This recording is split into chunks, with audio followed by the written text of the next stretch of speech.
Good afternoon. Welcome to our 5th storytelling event. This project was promoted by the Laudato Si Committee, which includes Nancy Miller, Marie Segrin, Shel Balick, and me. It was inspired by a growing conviction that scientific facts are not enough, but we need stories to convince people that climate change is real. And we hope that our stories will be a catalyst for some real change to protect our common home. We hope that you enjoy the expansive experience provided by the Dubuque Franciscans and Associates.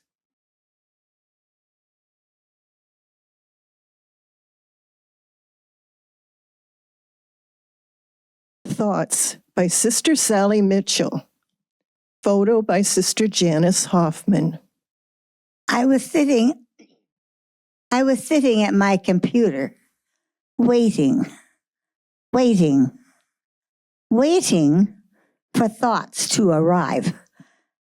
Thoughts into words drive my mind crazy until I claim the right ones.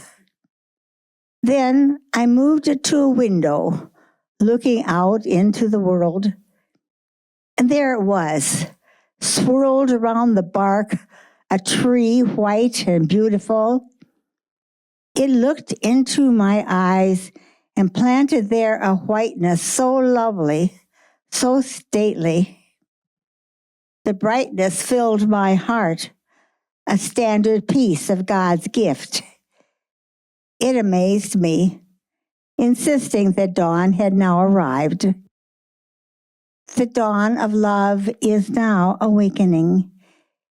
It forms me into that being that you see before you. Like the poplar tree, forming and reforming.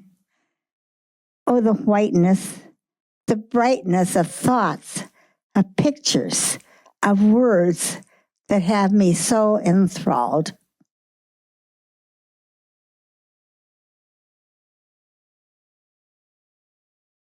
Hey, Look at Me by Sister Janice Hoffman. Photo by Sister Janice. Hey, look at me, cried the oak tree in the brilliant sunshine. Feast your eyes on my red, orange, maroon, and burgundy leaves.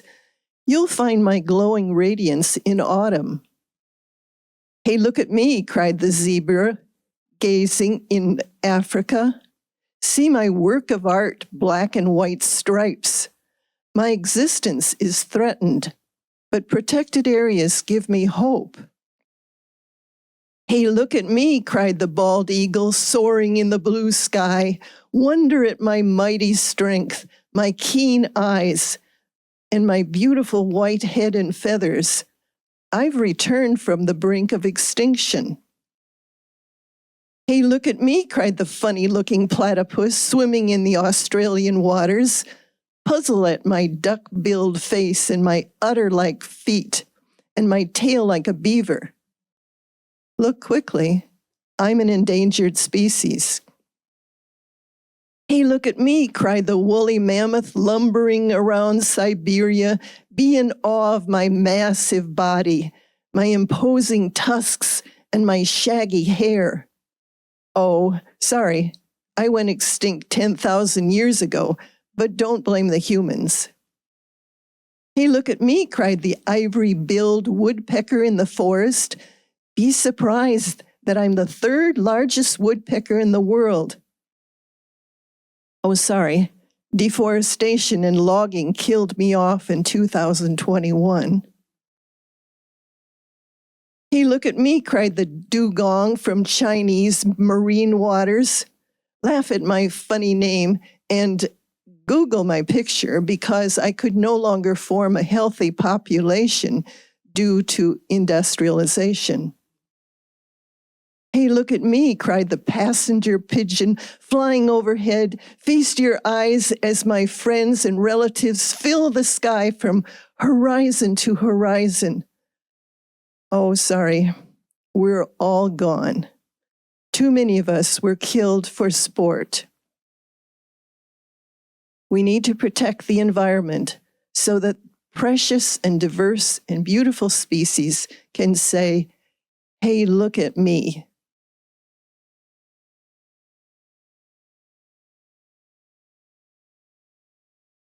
Today's Environmental Holocaust by Sister Michelle Balick.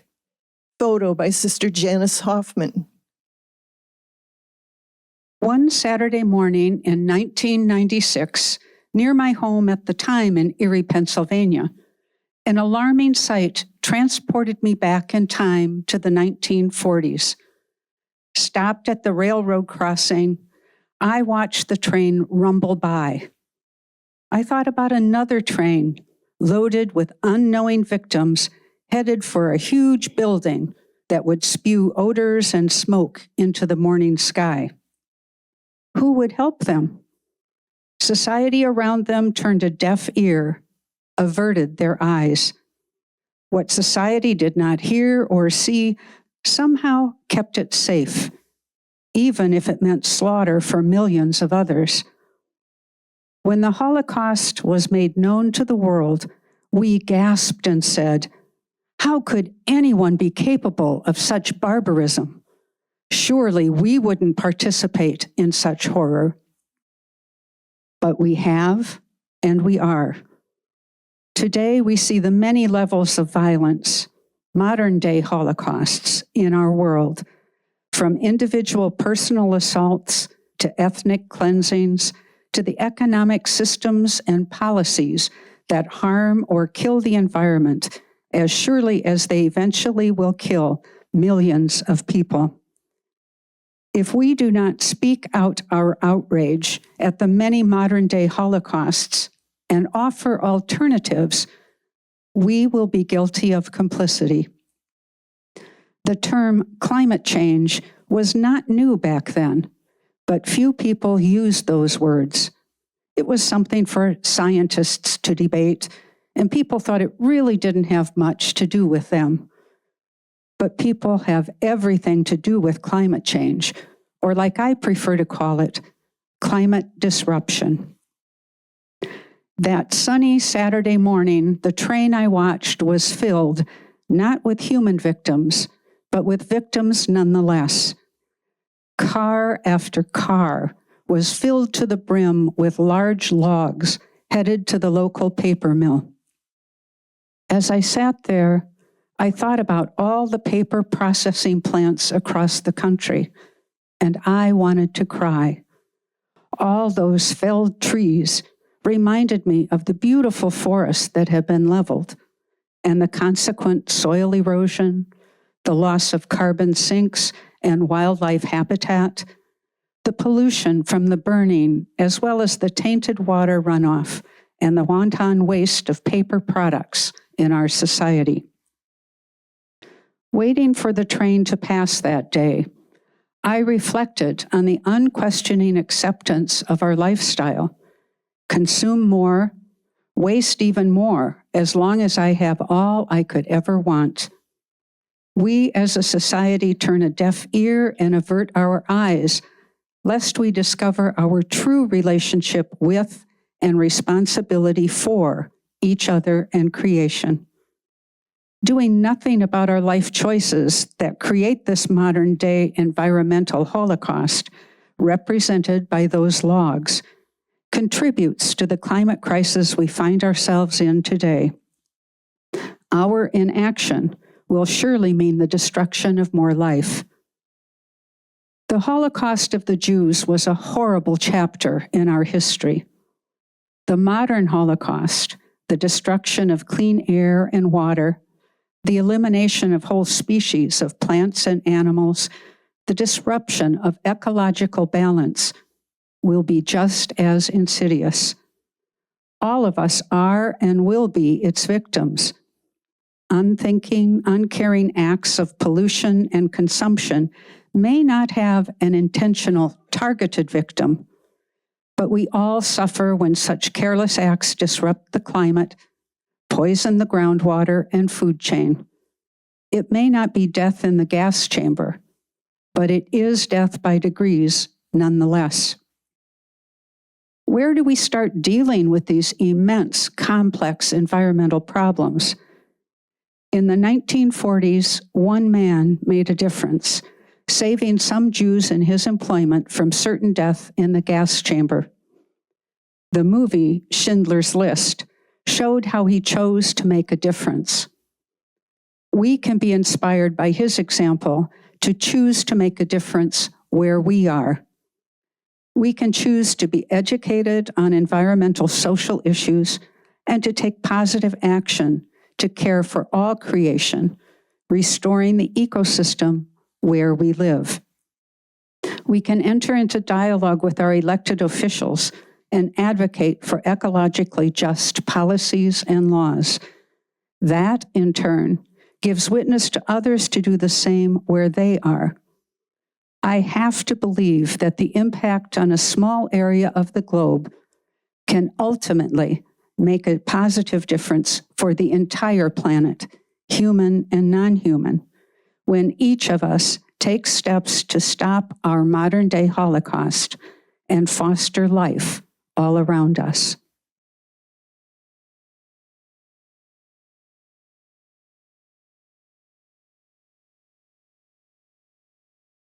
The Gift by Sister Carla Clough. Photo by Sister Phyllis Modernock. I heard you before I saw you, your melodious mantra winging to my core, a surprise gift this January morn. There you were, your rusty red breast all fluffed, kissed by the rising sun, singing, greeting the day, saying goodbye to the night, receding like ebbing tide. Present to the moment, present to me, eye to eye, connecting on some primordial level. All around us, the veil of winter in apparent death, lifeless trees, ice slabs blanketing Mississippi currents, breath lingering in the air like a thought, a hush, sacred stillness, shadowed silence, alone yet together. Keep singing, my little harbinger of hope, for if you can weather winter's gnarled grip, clothed in such fragility, then perhaps I too will arise someday, singing a song to awaken dawn.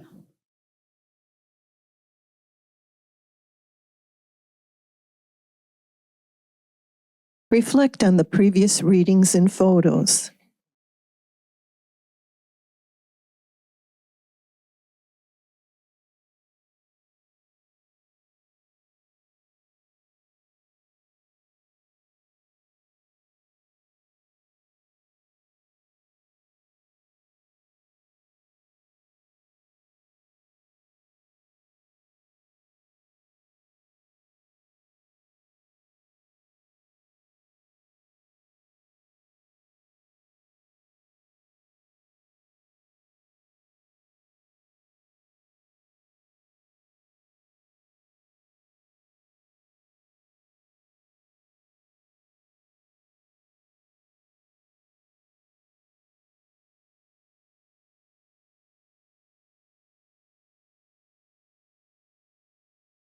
What Don't They Get? By Sister Michaela Gallus. Photo by Sister Janice Hoffman. And read by Sister Margaret Hansen. What don't they get? Those who can't or won't accept climate change? The evidence is so obvious, even if you're not a scientist. Warmer winters and summers, drought and floods, glaciers melting into the oceans, hurricanes, tornadoes getting stronger, leaving more death and devastation. This isn't just the expected cycle of weather. Denying this reality doesn't change what's happening. What can we say or do to make a difference? What can we say or do to help others understand and believe?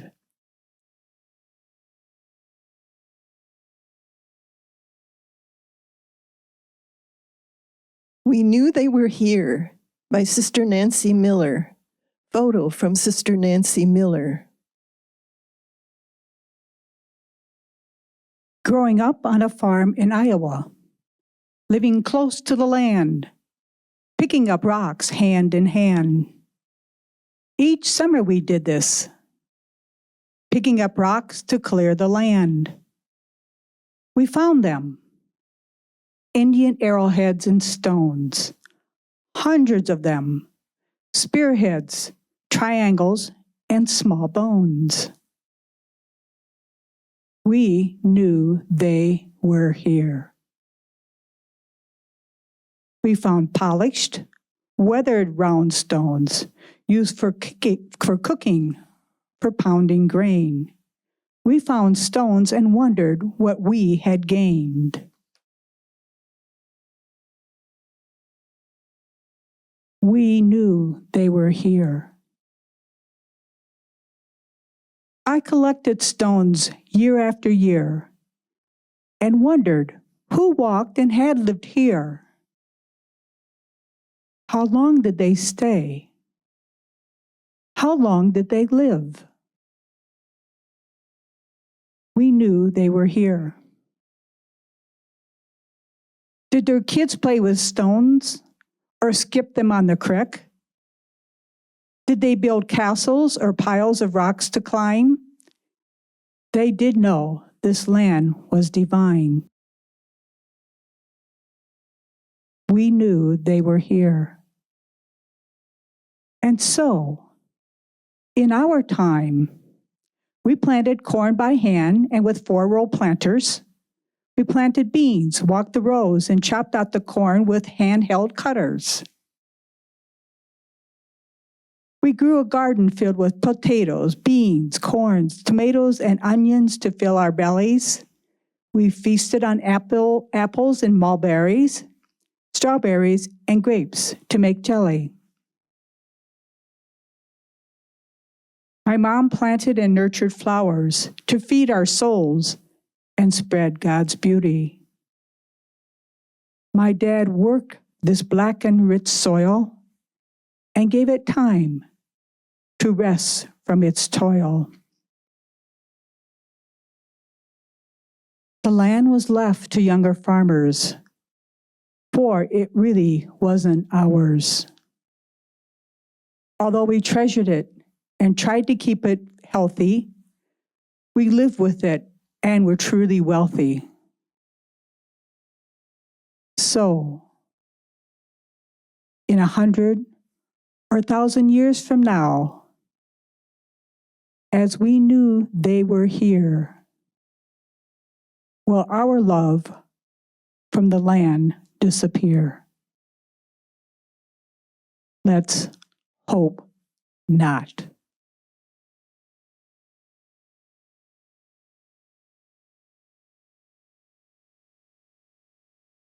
Fall by Associate Denise Boyer. Photo by Sister Janet Haverkamp. Read by Sister Kay Forkenbrock.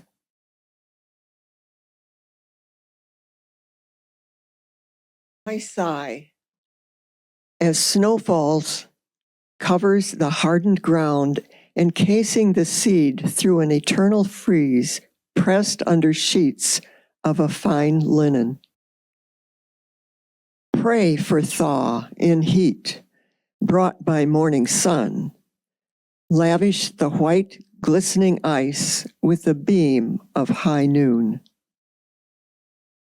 Melt away the hardness of winter's wrap, ground and heart welcoming your embrace. Us, earth, you and I, flush in day a cold lip press from a midnight moon. So, I dream of warmth.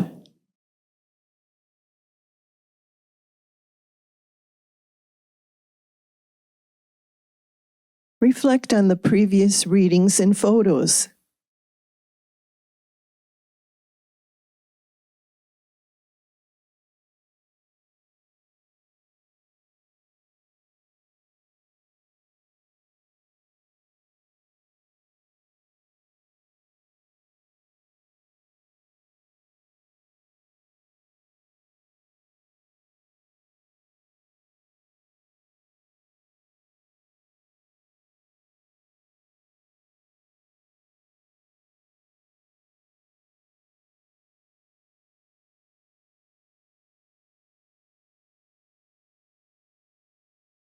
Where Does the Journey Take Us? By Sister Kathleen Grace. Photo by Sister Phyllis Modernock. Francis knew he was a friar minor, a speck in the universe. Francis knew that because he was a speck, because he didn't insist on his solitary importance or who he was and what he had, he was part of the great whole, the whole earth, the whole universe. And that God loved, continued to create and enliven it all. Francis knew that he was connected. In possessing nothing, he possessed it all. And so Francis lived in harmony with all creation as brother and sister, and God as a divine instigator. We are invited to know that we too are a speck in the universe. We are invited to know that we are a part of the great whole. We are invited to know that as a member of this communion, God loves us and continues to create and transform our lives, one with the earth, into God's life. We know and believe we are called to live in harmony with all creation as brother and sister. And so we depend, we connect with the universe, with the earth, with each other. We are not alone. We were never alone. God is always with us. Rejoice in the commitment.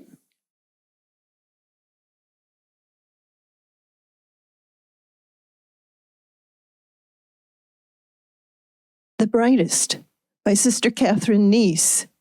Photo by Sister Phyllis Modernock and read by Sister Liz Hilvers. I collect the brightest orange to fill my winter shelf with vitamins.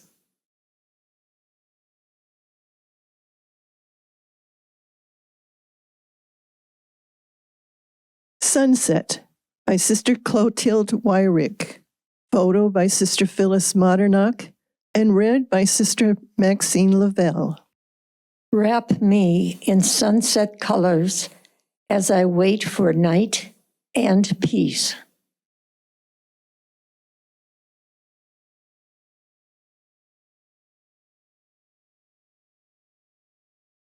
Reflect on the previous readings and photos.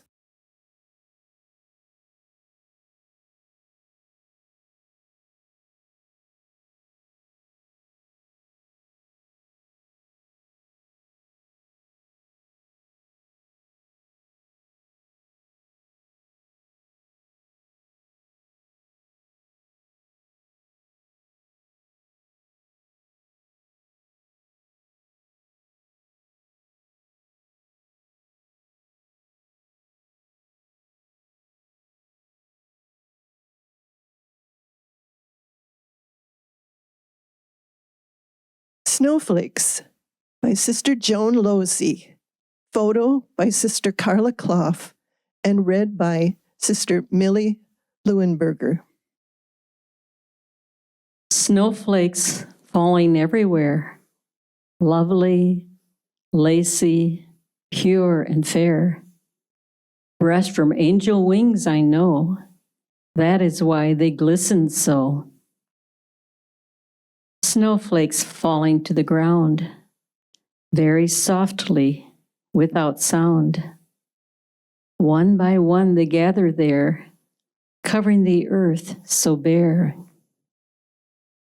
Snowflakes, snowflakes, I am told you God's beauty do enfold, and how oft in you I see semblance of his majesty.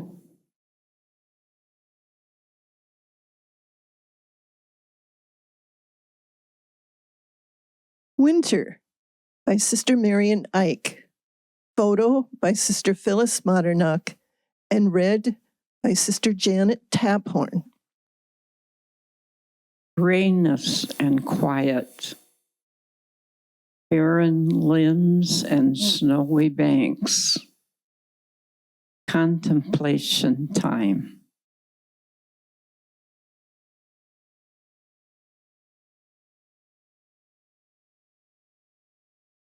Reflections at a Mountain Stream by Sister Mary Assumpta Glazer. Photo by Sister Pat Doty and read by Sister Julie Modernock. In your goodness, Almighty Divine Creator, you give us the inviting, attractive sounds and colors of a clear flowing mountain stream. The rocks, all shapes and sizes, some worn smooth by many years of being polished by rushing waters, some jagged and rough, waiting to be polished, others cracked and broken by force of the new growth of a tree's root or freezing water that seeped deep into cracks. These rocks symbolize the facets of our life. The waters of your grace, Provident God, continue to flow in, over, and around all the smooth and rocky moments of our life. As the richness of the fresh water reaches out to nourish the trees and vegetation, supporting lavish growth on either side, so also will the richness of your grace bestowed on us yield abundant fruit for others and ourselves when not damned by our thoughtless selfishness. Omnipotent, loving God, may we allow your graces to flow freely. Thank you, generous, gracious, Creator God.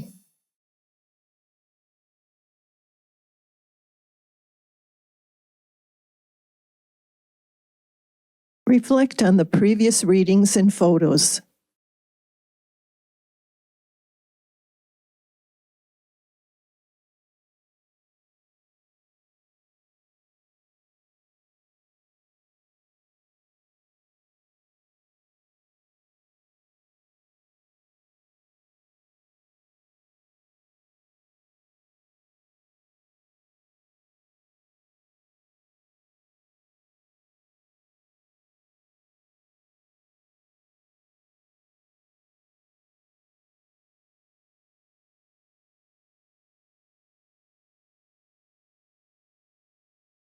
You will have a short time to reflect on the following photos.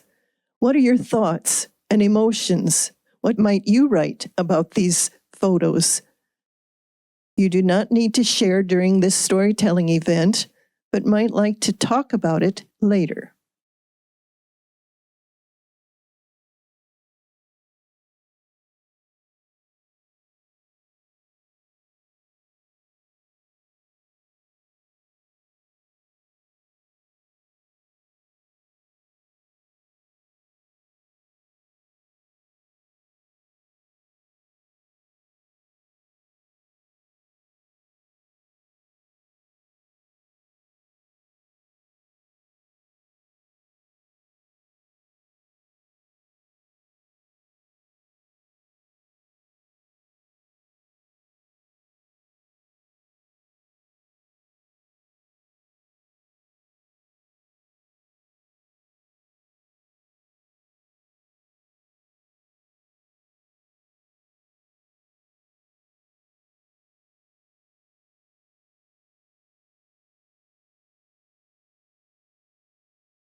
The song Prayer for Wisdom was written by Sisters Pat R. Farrell and Nancy Schreck. The handbell choir Sisters Carol Hemsoff, Eileen Miller, Liz Hilvers, and Marge Stout will play it first, and then we will sing when Sister Kay Forkenbrock plays the piano. I'll give you the clue.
Thank you very much to the authors, photographers, musicians, and readers. To Logan, our media technology coordinator, to Travis Hari for this beautiful arrangement. And thank you for everybody for participating. You can go to our website and click on Get Involved, and then click Laudato Si, and then scroll down and you'll see several pictures. So if you click on a picture, you will see a photo and one of these stories, not the ones from today, but one of them. And so at the beginning of each month, 8 more will be added so that we have a chance to read a lot of these. Also, we always have a book with the stories and the photos in them around. So come to be inspired by different writings and pictures at the next storytelling event, which is March 6th. Thank you very much for coming.